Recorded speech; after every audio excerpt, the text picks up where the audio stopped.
backyards. In this, the first, we'll be covering 2-day trips out of San Diego. Next week, we welcome Vaughn Podmore to show us local breakwater and Catalina trips. And finally, in week 3, Michael Schweik will look at 1-day Channel Island charters. But first, a word of thanks to our host, the Southwest Council of Fly Fishers International, for creating this series and promoting the webinar. They do a lot to promote the sport locally. Let's also thank Fisherman Spot in Van Nuys, a place I'm sure you've all been to more than once, for their sponsorship of this event. They have a lot of experience and they stock all the gear you'll see mentioned in the coming presentations. As a bonus, talk to Dave Schaefer in the store. He's a veteran of these trips and he's hosted them. So give those guys a call. First, a little housekeeping. This is a webinar, not a regular Zoom meeting. So I'm sure you'll all have questions for Bruce at the end. So if you can type these into the Q&A button that you see at the bottom of your screen, there'll be a lot of time for Bruce to answer the questions at the end of the short presentation. If you're new to Zoom, at the top right is a button where you can change your view. We recommend using galley view, and you can adjust the side-to-side size of the presentation with your mouse. So today we'll be talking to Bruce Smith. Bruce is the owner and skipper of the Fortune, docked in San Diego. Some of you may have been on there, but some may be looking forward to a trip on that. Hard to believe with his youthful looks, Bruce has been fly fishing over 35 years, holds 2 saltwater world records taken on the same day. Along with Steve Abel and Trey Coombs, he was an early pioneer of offshore fly trips. As a skipper, he does not hide up in the wheelhouse, but gets down on the bloody deck where the action is. So Bruce, I'm looking at this huge Spanish mackerel you've got there. Can you tell us a little bit about that day? Oh yeah, God, you're killing me. A Spanish mackerel, man. That's no Spanish. Well. But yeah, that was those two pictures were taken on the same trip down to Clipperton Island, and it was actually not a fly fishing trip. It was a ham radio operator trip. We dropped the guys off on the island, and then the crew had the boat to themselves for the most part. We just ferried in fuel and food and water to those guys every day, a couple times a day through the surf. But after that, we kind of had some time to ourselves, and we were able to go fishing. And Clipperton is probably one of the most is a premier destination for fly fishermen in the world. And like you said, I attained 2 world record bluefin trevallies for 4 kg and 10 kg that same day, and then I was also able to get wahoo on the fly rod. So yeah, it was pretty spectacular. Excellent, something to be proud of. Now back to your day job. Yeah. Yeah. Enough about. The Fortune. I run the Fortune. I own the Fortune, 65-foot fiberglass boat. We do charters out of Fisherman's Landing during the summer, which is where Michael does his trips out of, anywhere from 1 to 3.5 days. And then during the springtime, we run out of LA, San Pedro, 22nd Street Landing. And we do not necessarily shorter trips. We do trips up to 2 days there, but we fish the local islands. You know, it's more of a cold water fishery up there, sea bass, yellowtail, rock cod, that kind of thing. But during the summer, during these trips that we're going to be talking about, it's more warm water pelagic fish. But anyway, as far as the boat is concerned, it's got a full galley. We got 5 crew. We do 3 meals a day, snacks. We have refrigerated salt water. So if you want to keep your catch, which most of our conventional trips do, they keep everything that they catch. Fly fishermen have the option of releasing fish, catching and releasing, or keeping their fish in the RSW unit. And that brings it down to, it never freezes the fish solid, but it keeps them in a very cold state, 34 degrees. And then at the end of the trip, we offload them and take them to the processor, or we can fillet them on the way in, and then give them to you. Imagine you get a mixture of catch and release and catch and keep on those trips too.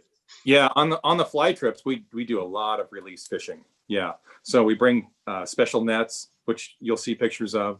long-handled scoops, and we scoop the fish up, pull the hook out, and then go ahead and take a picture, throw it back. Yeah. Oh, here we go. Here's Fisherman's Landing. You can get a bite to eat before you go, right, at that place, as I recall? Well, not necessarily at Fisherman's Landing, but right next door at Mitch's. Okay. And at Point Loma Seafood. Both of them are spectacular. The lines are out the doors, and it's kind of got to wait for a little while. But the squid sandwich and the crab sandwich at Point Loma Seafood. There's a fisherman's stew at Mitch's. They both serve alcoholic beverages, and they both have great porches and outside dining, and you can sit there and look at the birds and the boats coming in. Whatever. Good place to eat. Great. I think we're having some technical difficulty. Here we go. The Fortune. So yeah, that's the Fortune. You've owned this boat for a while, right? Yeah, this is well, that was in 2011, so this will be 10th year that I've owned it.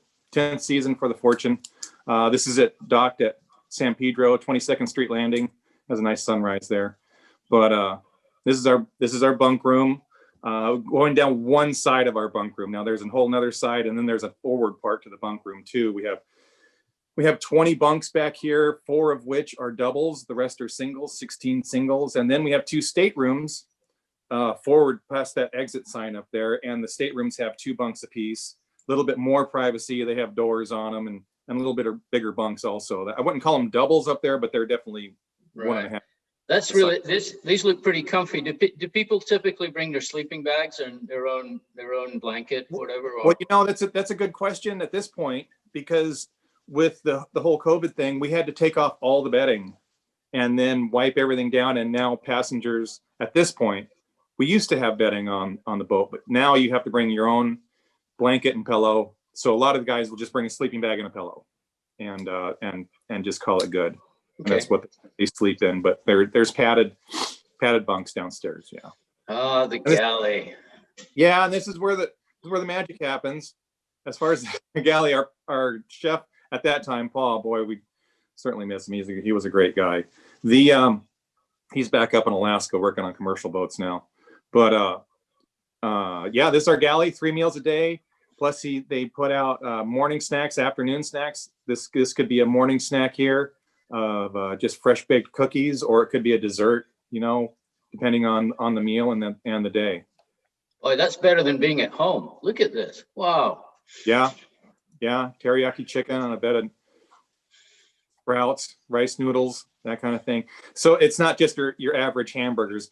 Granted, a lot of times they will do a hamburger lunch, but it's not going to be like hamburgers every day. We'll have chicken teriyaki for lunch, and pancakes or pancakes and sausages for breakfast, omelets for breakfast, that kind of thing. Eggs Benedict. Oh, that's one of my favorites. Then I make them do clams and linguine one day.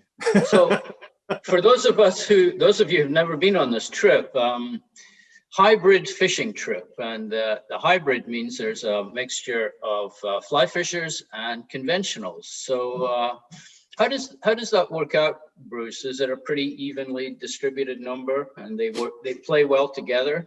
Well, yeah, they do, and it works out to the advantage of the fly fishermen, because a lot of times the conventional guys will keep the school around. They'll keep fish hooked up, and it tends to keep the school around the boat instead of the school leaving. They hang around those hooked fish, which is it sounds funny, but that's actually the way it works. As long as they're not hooking them and losing them, because every time you lose a fish, a little bit of the school goes away. But the hooked fish will tend to keep the hooked fish on the conventional gear will tend to keep the fish around and give the fly fishermen a little bit more opportunity to hook them. Yeah, I know that's definitely true of Dorado. Is that true of the other tuna species as well? Okay. Yeah, it's true of the other species as well. So more importantly, where are these fish and how do you find them? Okay, here we go. It's funny. You put that picture out there, and it looks like a whole lot of nothing except for a few bumps on the bottom. But but there's no magic bullet. It's a culmination of small things that make it all work. And this is one of the things, that temperature breaks on offshore high spots. And what Michael is showing us here is this warmer water swirls and edges. We're looking for hard edges, and that's where these game fish will congregate. You know, is that more relevant? Are the hard edges in temperature more relevant than depth, and do they correlate in some way?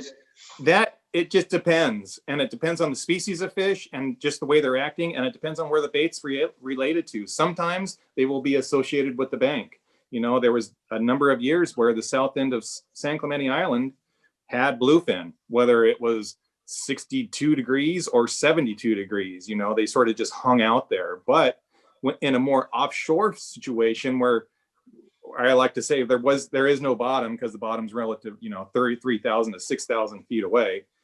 You know, they're more associated with temperature breaks, and that's where these sea surface temperature charts come into play a lot. They help us navigate. They help us narrow down where these fish could be. Yeah, so even with all the technology at your fingertips, there's still a lot of good old instinct, guesswork. Yeah, gossip with other captains. There's a lot comes into play, right? Yeah, even along those temperature breaks, you know, that temperature break might be 20 miles long. So you've got to go along that temperature break, and it might be a couple miles wide. So you've got to see physically with your machines, which we'll see, but more so with the guys sitting on top of the roof with a pair of binoculars in their hands, looking for these kelp patties. If only they were shown on your electronics, that would help. Yeah. So this is an up and down meter. This is standard. What it's showing right there is looks like a bait ball, and that bait ball is, you know, you can see it, it's 10 to 20 fathoms down there, which would mean what is 60 feet across, 60 feet deep, just in bait. So I've always wondered how extensive are those bait balls? I mean, it looks fairly compact on your screen, but in reality, how big is a thing like that? It could be from a small area of just like maybe a quarter mile or a mile square area of bait that's attracting the fish, or it could be literally like 30 miles of bait or longer of just solid bait, you know. And a lot of times you'll have to get to the edge of the bait before you start catching fish. Right, and the schools of bait are no guarantee of fish. They're no, sign, but that's just part of it. Yeah, that's just part of the puzzle, seeing it, or even sometimes the lack of bait. You know, if there's no bait in the area, then the fish don't have anything to feed on, and sometimes they bite. That could be a reason they bite. So what are we seeing in this picture here? What are we looking at here? This is more than likely a school of fish there that's not very far away from the boat. They're off the starboard side in front of the boat. This is a side scanning sonar. It's scanning down there at an angle of 16 degrees, probably 400 or 500 feet on the outer ring. So that outer ring would be, you know, anywhere from maybe 120 feet down to 200 feet down, 200 feet deep. And then, so the small could be bait. It could be a larger species of bait, mackerel or something like that. And then the outer marks could be game fish, but more than likely this is a small school of game fish right here off the starboard bow, and then the other outlying images marks are probably just scratches of bait. Man, all this time we thought you were just up there on the bridge, relaxing, talking to your friends on the phone. You know, a completely stress-free life. You know, you don't have any worries, do you, up there? It's funny. Yeah, we were just talking about that. I was worried constantly. You worry if there's fish, you worry if there's not fish, plenty to think about. Yeah. That's exactly what it is. Worry about everything all the time. Okay, who's this? This is one of my daughters. This is Ava. She loves coming out fishing with us. She works on the boat. Audrey and Ava both help out on the boat. They help sort fish and move fish around, and then when they're not doing that, they grab a rod and they fish too. So I forgot to ask you how many regular crew you have on the boat. Well, there's five. There's captain, second captain, cook, 2 deckhands. So that's what we have on the boat all the time.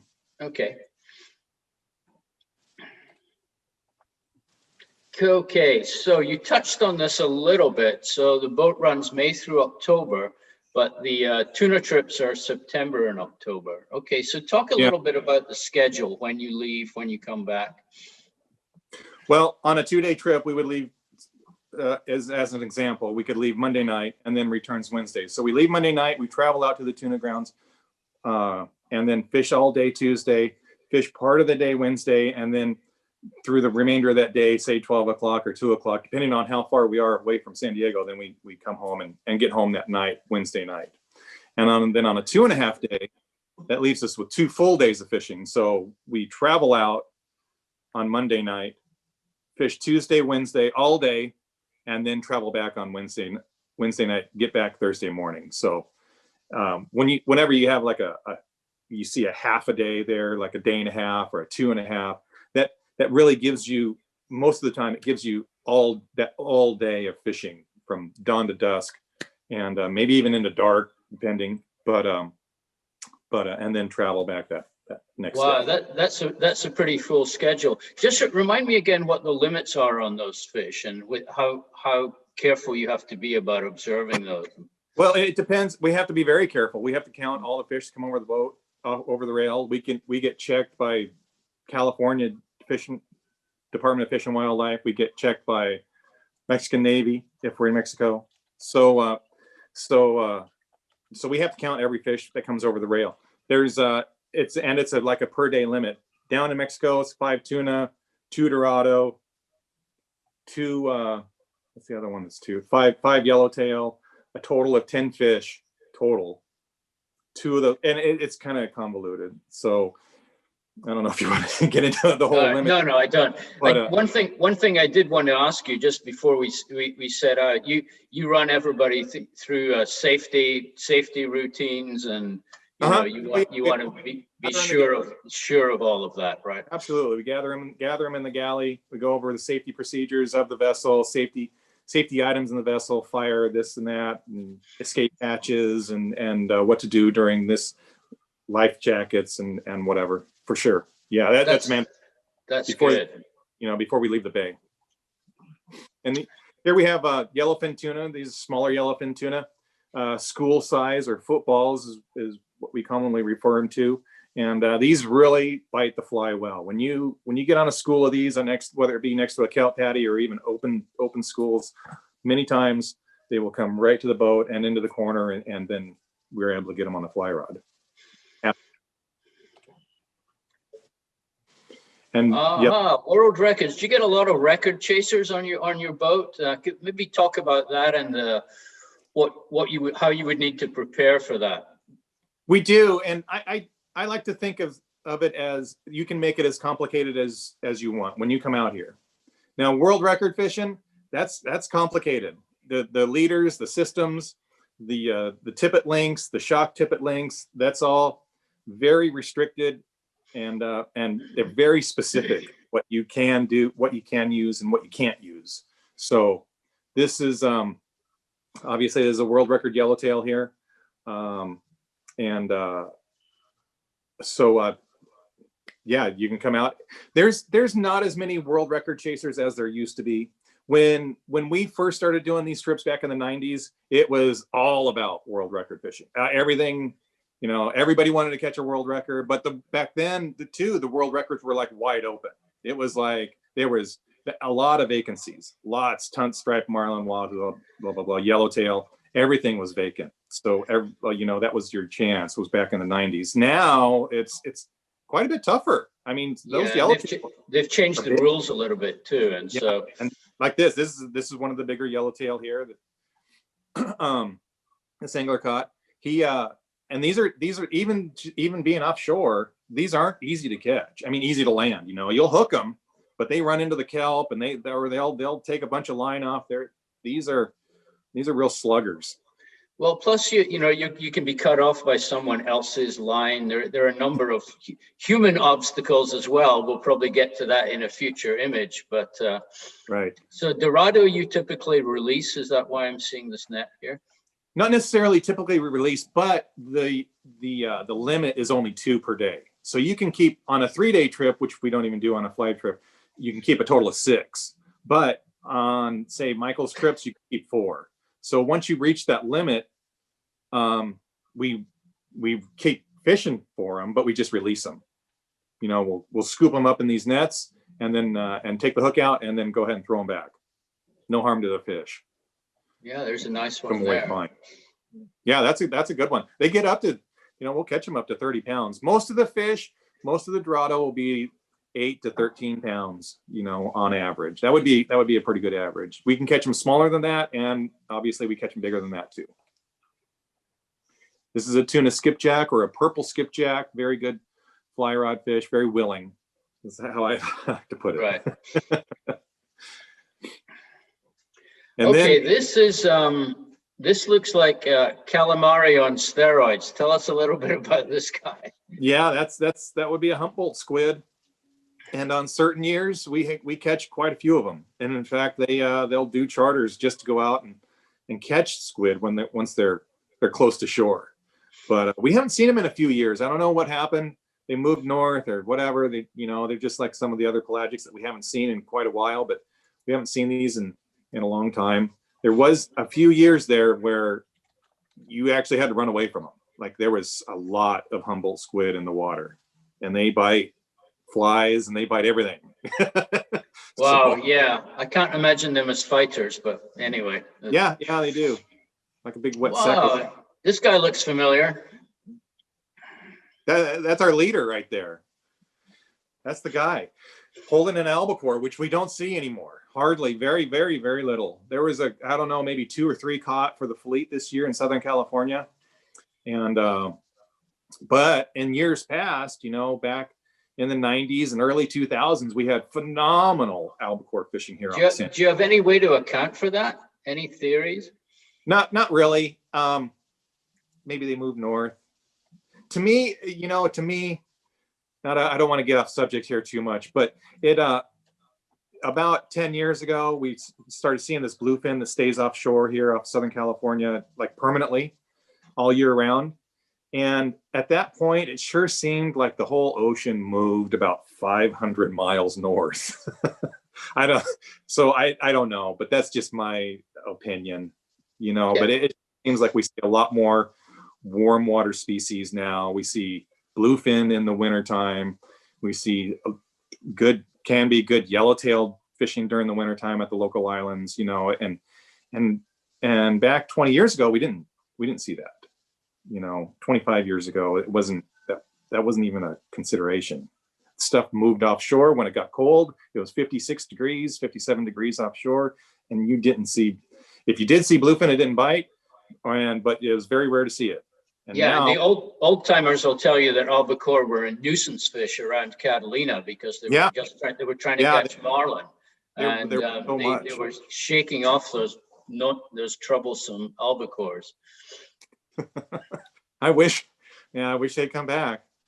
They were good for business, to say the least. Everybody loved them. Everybody loves them. People lose their minds when albacore show up. Okay. All right. So let's talk a little bit about gear, flies, and clothing. The three. Yeah, probably more than what people are looking for here. You know, you can make it as simple as you want or as complicated as you want. You can bring 6 or 8 outfits and everything from an 8 weight to a 16 weight, or you can bring an 11 weight and call it good on these 2-day trips. And you can have a very good chance of catching everything that you hook in the water. It's right. not so if you had a one go-to rod, it would be an 11 weight with say 400 or 500 grain sink tip, some sinking line, something like that. Yeah, exactly. With a short piece of monofilament leader, you don't have to go all crazy, but a 6-foot piece or a 5-foot piece of 20 pound will get you right in there. Loop knot to your fly, and you're good to go, really. Or, like I said, you can go world record fishing and try to catch a purple 18-pound purple skipjack. Is there much use for floating lines on these trips, or I mean, even around the kelp patties? Most of our fishing is done with like integrated sink tips, like you said, anywhere from 300 to 600 with an integrated running line or some kind of running line on the back. It could be amnesia, but amnesia tends to be a little hard to work with. I like just regulation running lines, and but that's what we do for the most part. Guys will bring floating lines and fish poppers. And so, yeah, you can do that. Absolutely bring floating lines, but you'll have better action overall with some kind of a sinking line. So these guys brought their paint buckets. Talk to me about those a little bit. Here we're looking for fish. Guys are waiting back there on the stern. They have their line peeled off into the buckets, ready to go. So once those trolling rods back there, you see those two conventional rods back there.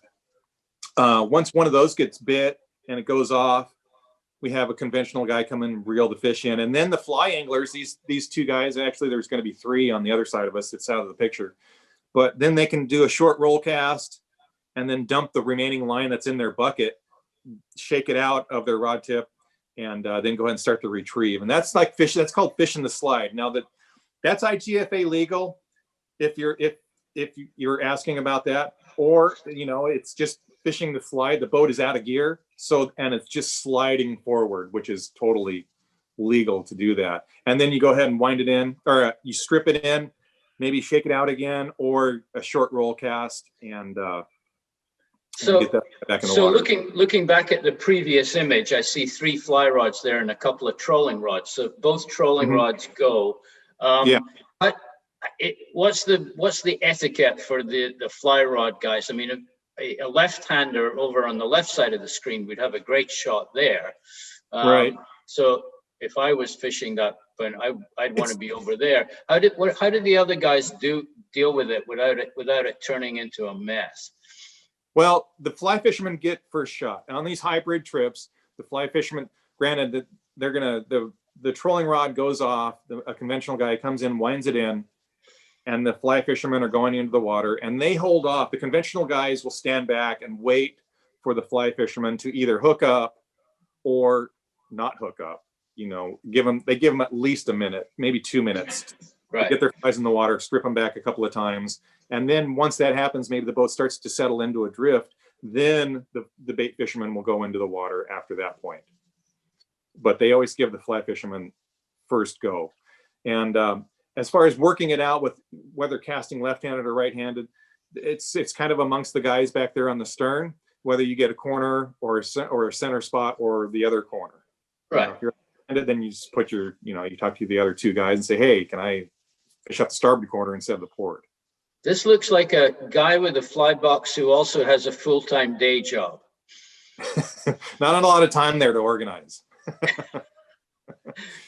Here's waiting in line. A couple of comments about waiting in line, not necessarily about this fly box, which is a nice fly box. Don't get me wrong. It's much more organized. This must be yours, Marshall. Instead of there, no. But what you do is you get there early, and the boat does a quick turnaround. So the boat's coming in from a trip. They drop off the passengers. They unload the fish. They do maybe a scrub up the boat. They put some fuel on, and then they load the passengers, and then they take off. So and you'll see these other people here. Everybody's waiting for this to happen, and all the boats kind of get in at the same time. And but there's a lot of action going on. But what you want to do is get there early. You want to be there an hour before departure time so that we're not waiting on you to leave. Okay. Nobody wants to be the last guy on the boat. Right. Okay, so this looks like a very typical chovy pattern. How do you as a fly tyer, how do you decide what size to tie those? I mean, these are obviously little chovy or small sardina imitations, but how do you decide? It has to do with what kind of bait is in the water, and we have primary forage here is our anchovy and sardine.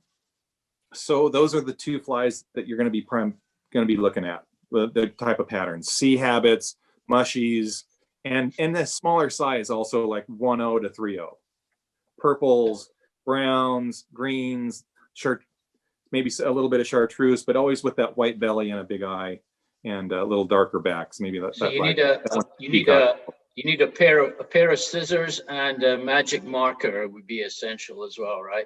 That doesn't modify on the fly. Let's talk a quick pass on barbed versus barbless. I know this is a personal choice. There's no rules on it. Do do you have any kind of feelings about which way's best to go?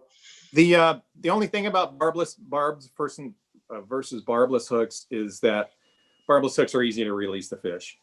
So if you've caught your limited Dorado, then I would suggest going to a barbless fly, just so that it's easier on the deck end to get that fly out of the fish and get it back in the water with less damage to the fish. Okay, great. I get that. All right. So I've been on a lot of these boats, and I'm never sure what kind of footwear to bring along. And I usually make the wrong choice. I don't wear flip-flops anymore, but what would, if you were going to do a lot of these trips, what would you wear? Yeah, I don't recommend flip-flops. Some guys, you can if you want, if you have to wear flip-flops, then but I like to see some kind of a closed-toed shoe with a nice sturdy sole to it. You don't necessarily wear big black deck boots, but at the same time, they're going to give you the most support, and they're going to keep you the driest. Also, if you're going out there with sneakers with socks on, you have to remember we're going to be anywhere from 20 to 100 miles offshore, and it's not a dry environment. We're not on a half-day boat. We're not, you gotta prepare for that too. And the same thing goes with the rest of your clothing. But as far as deck boots go, or at least a closed toe shoe is highly recommended. You don't want, if a fly lands on the deck or it gets kicked around, you don't want to step on that fly, and I'm gonna have to pull it out. Hey, the one thing I found is that it's always colder than you think it's going to be. It is, and this is not just a snappy saying on the back of a sweatshirt. And what he's showing is the sweatshirt. And right.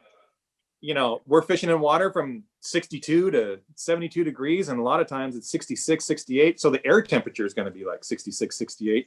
And if you add a little bit of wind on that, because it's always windy offshore, not necessarily windy, but there's going to be some kind of a breeze for the most part offshore. It's going to kick it down a couple more degrees in air temperature. So it's cool. In the summertime, it's not warm. A lot of times you're going to be spending times in a sweatshirt offshore off of San Diego. Good. All right. And hats, essential. You got to bring some sun protection. You got to bring hats. Even though it's cool and you're wearing sweatshirts, we have to, you're going to have sunscreen on your face, or some kind of buff or something like that, and a hat, some kind of sun hat. So this section here is about what happens when you put the guys on to fish, and how to tell me why these are music to your eyes and ears. This is a kelp patty, and we see these offshore. They're broken pieces of chunks of kelp from the islands or from the shoreline or whatever that are floating out there. And these essentially become small islands of life. They attract bait fish, and the bait fish attract bigger fish. So once you get a kelp patty out there, and if it's far enough away from everything else, then that's the only thing in that area to attract the fish. So we look for kelp patties a lot, especially when we're fly fishing, because kelp patties have a tendency to attract Dorado, yellowtail, yellowfin tuna, a myriad of species, but they tend to bite. They're very willing kind of fish once you get on the right kelp patty. And they can hold a tremendous amount of fish. I mean, there's been kelp patties that support the fleet, literally, like boat after boat. There's such a big school of whatever there that there's numerous boats coming on the same. So here's wind, which we always have, or often have. As a skipper, how do you set up for windy condition for the wind? So if we're coming up on a kelp patty, I tend to put the kelp patty on the port corner, far enough away to cast to it, and then the boat will be drifting down with the wind, and that kelp patty will pass the stern. And meanwhile, you can hit it with your flies as it's passing the stern. So there's that area to fish, and it's very visual back there. You see the fish in the water. You'll see them eating bait that we're chumming over the side.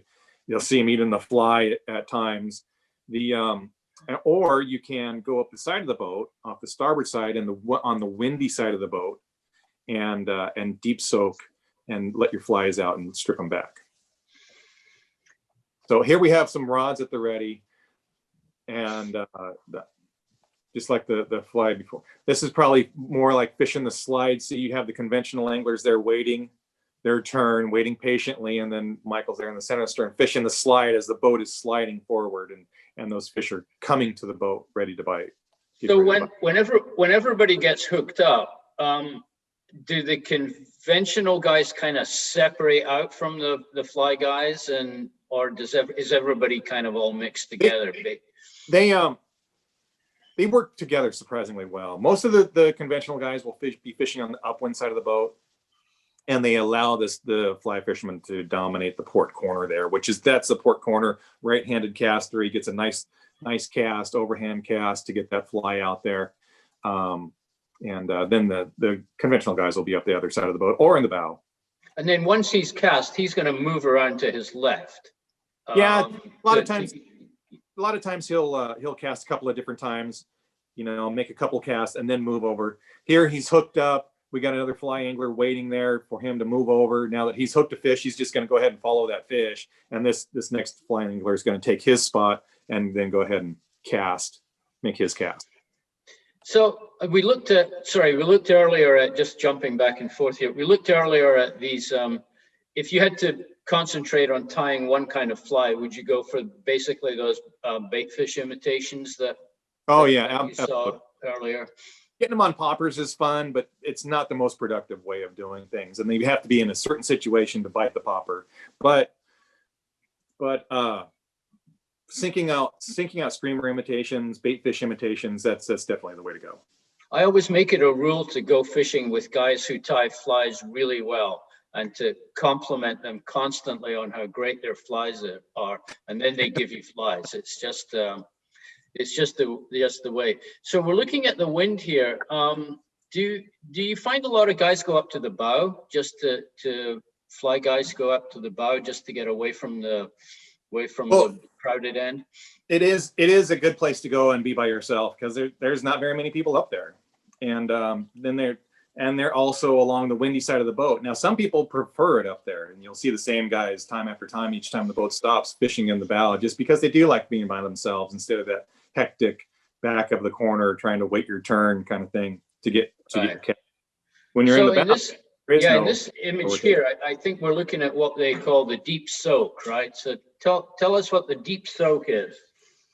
That would be fishing on the upwind side of the boat. Wind in your face, you're in the right place kind of thing. Your line will be going away from the boat. With the boat drifting with the wind, if you're on the port side of the boat, say, the opposite side of these guys right here, your line will be going under the boat because the boat's going to drift. So stand on the starboard side, wind in your face, windy side of the boat, and your fly line will go away from the boat. And as it's going away from the boat, it's sinking, obviously. With you got a 600 grain sink tip, it's going to sink pretty quickly.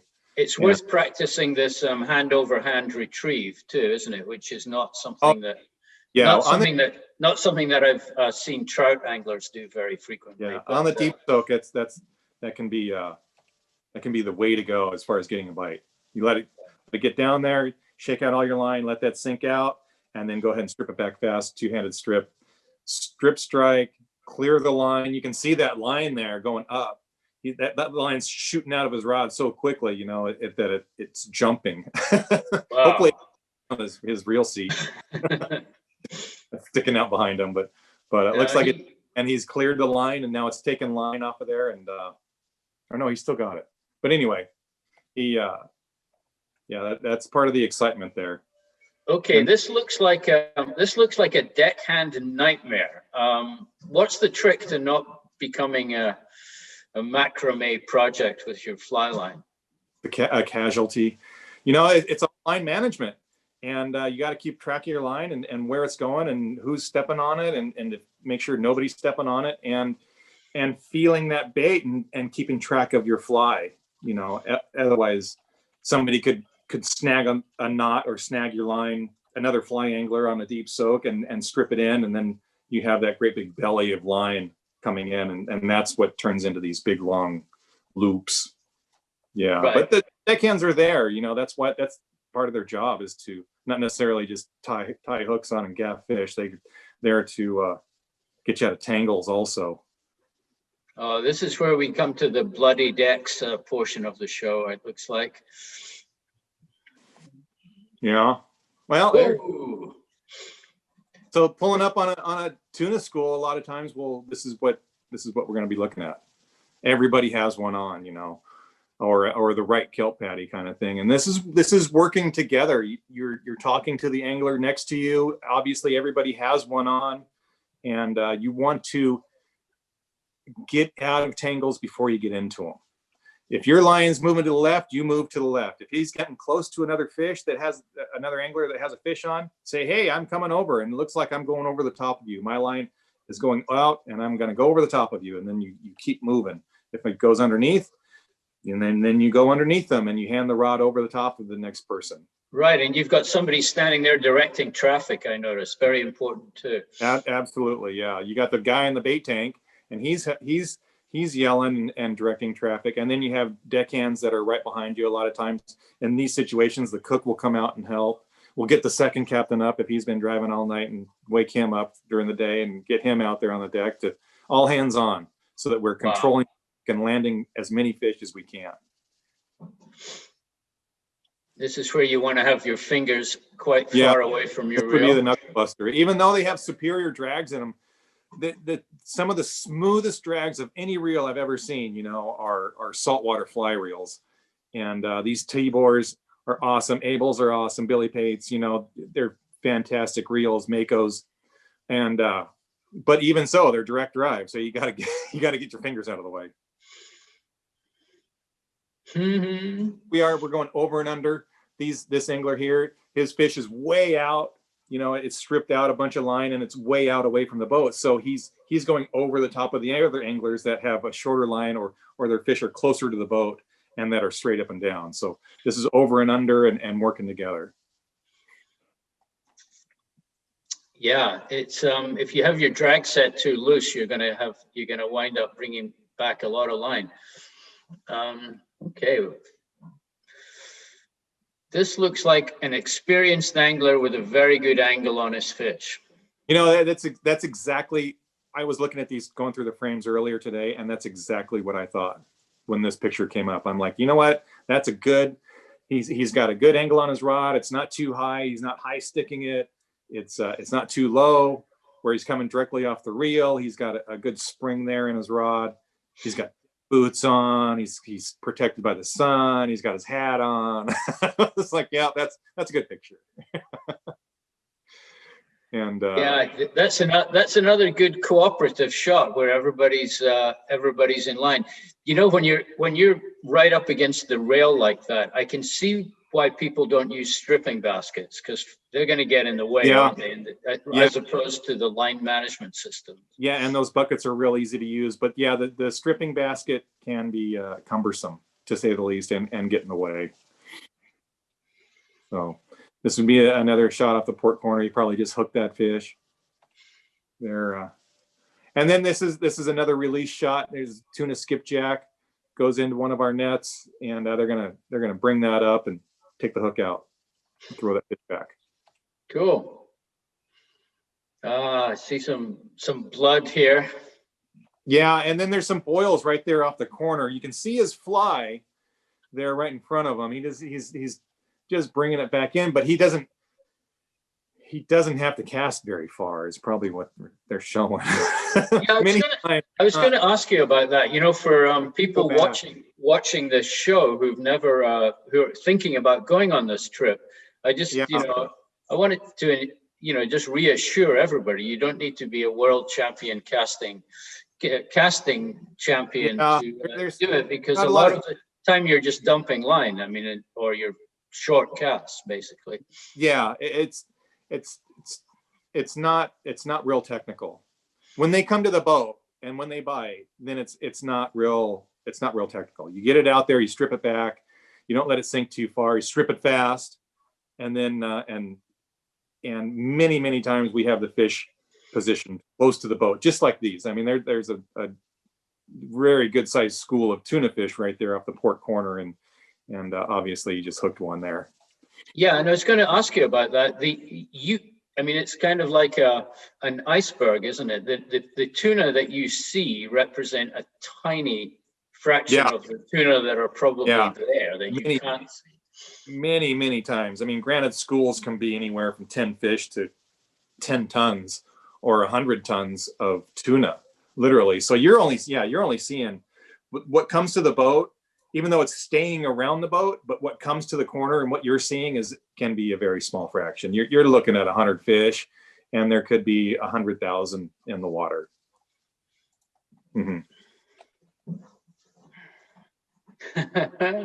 So there's another good sized yellowtail.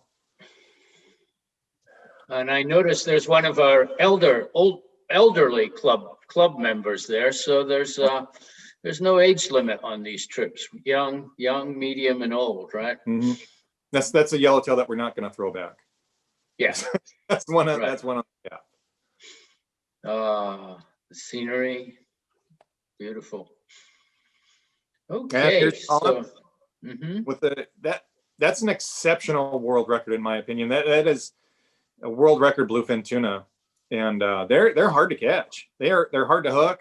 You have to be in a very certain situation where they're biting very well to get them to bite the fly. You know, it's one thing to catch them on bait, or on a jig that you're sinking out, but on a fly rod, that's very hard to do. Yeah, well, he's an exceptional angler, and congratulations on that. And here's another exceptional angler. Yeah, this is not a world record.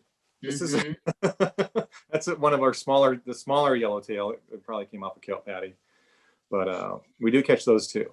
Yeah, and then lunchtime, having a break there in the galley, hanging out, waiting for the next stop. And he's a master sushi chef. Did you even know that? I'm amazed. He's a Renaissance man. Yeah. Ooh, that looks very professional. Yeah. So this is one of the perks of being out on the water for a couple of days. You know, you get to take your fish, fillet it up the day before, and then have it for sashimi the next day, or maybe even that afternoon. And that's just one of our snacks that we do routinely. The endless discussion on flies in between hookups. Yeah. A lot of times this will happen on the way out, that first evening or the first afternoon. You get on the boat, you get your stuff put away, and then you start putting your tackle together, and everybody sort of joins in, see what the hot pattern is. What's it going to be this year? See a lot of wildlife out there, birds, whales, kind of thing. A lot of times you'll be, so since you're chasing fish, whales, that are feeding on anchovy, a lot of times the whales will be feeding on the same thing in the same areas. And so you'll see these blue whales or finback whales, Brutus whales, that kind of thing, lunge feeding through anchovy, balls of anchovy.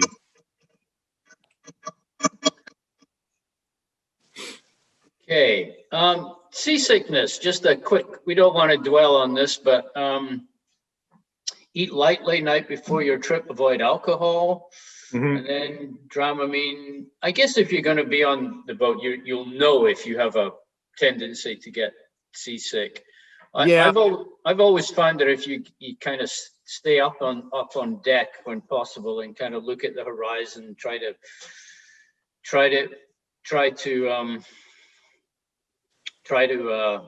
kind of get your balance back together again. And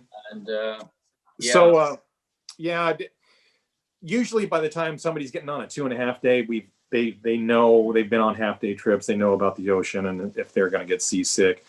These three couple of things: Dramamine, prepare yourself before you get on the boat. Scopolamine was a lifesaver for a lot of people, and that's a big one. But it's prescription. You have to get it. You have to get a prescription for it. But that helps a ton of people, really a lot. Scopolamine.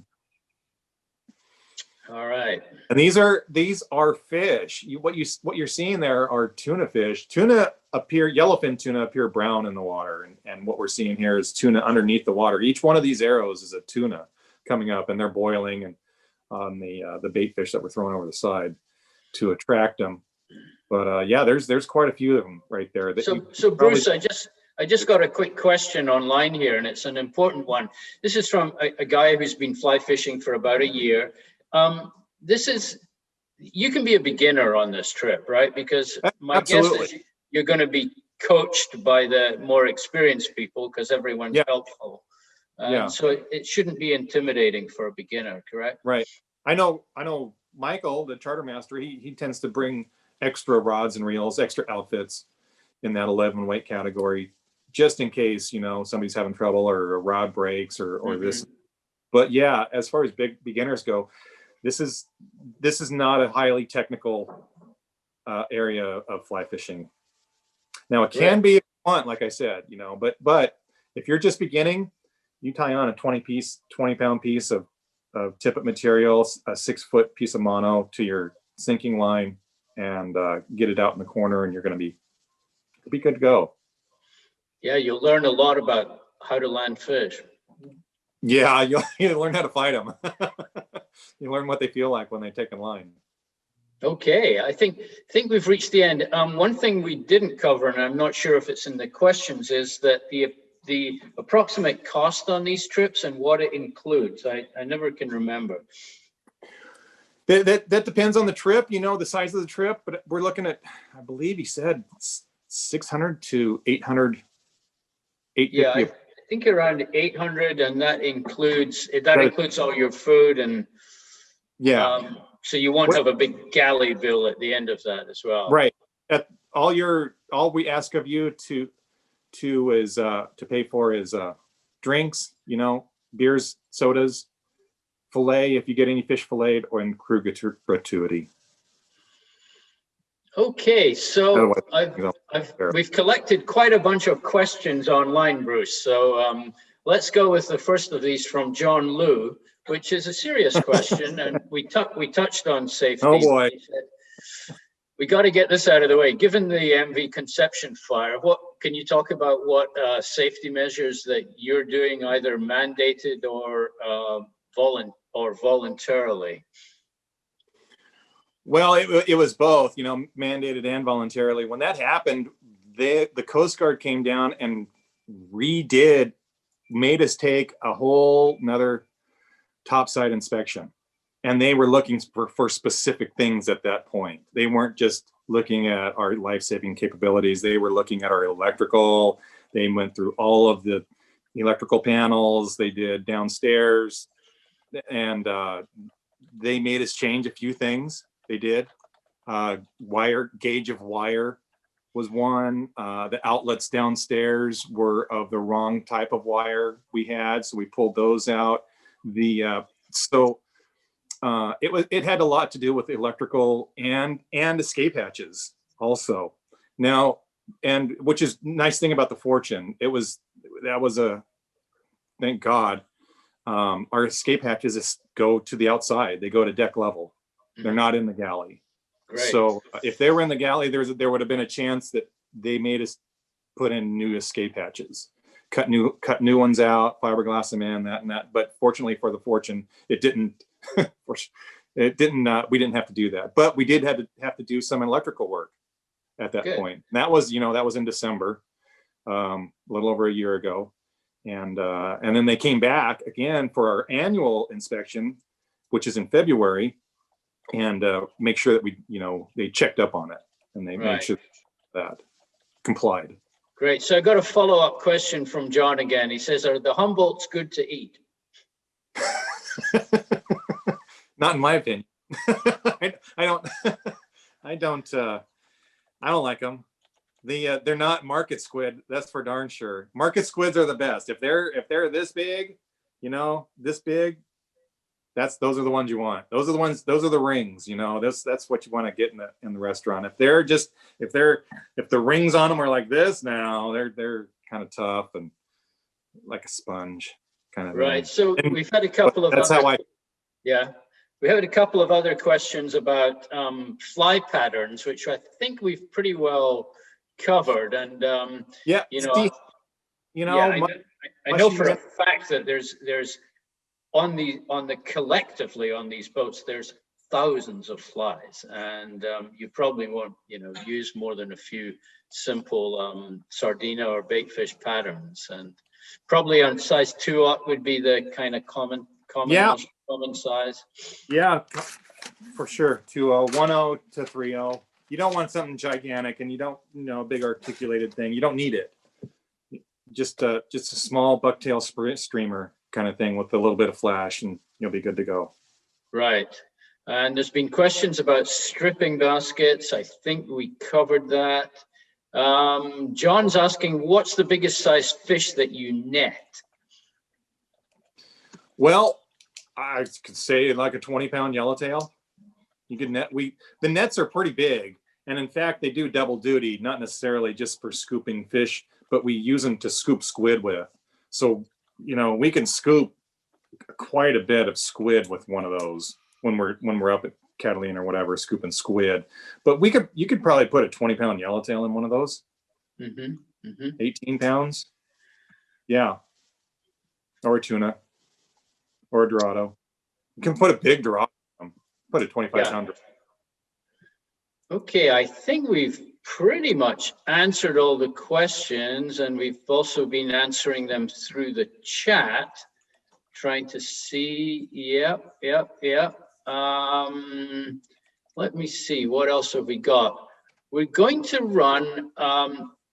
The Fisherman Spot donated a gift certificate for, I think it's $100. And on the screen right now, you can donate $5 or more. Go to the Southwest Council's homepage and do the donation. And I'm not sure if we're going to be operating the drawing for the how we're going to operate the draw for the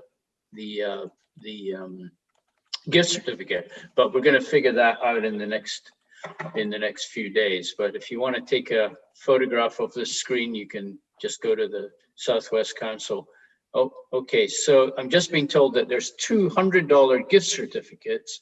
So anyone who logs on and donates a small amount to the council website will be in a drawing at the end, and there's $200 gift certificates, which will that'll get you a fly line and probably a bunch of flies for a trip like this. So if you don't have those sinking lines already, and the drawing will be on Super Bowl Sunday in the morning, so we'll be finished with the program in good time.